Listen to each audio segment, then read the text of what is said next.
Otevřeme si rozvrh hodin.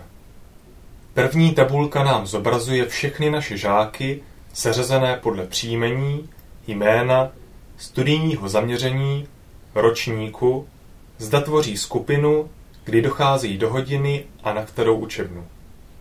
Druhá tabulka nabízí seznam kolektivní výuky.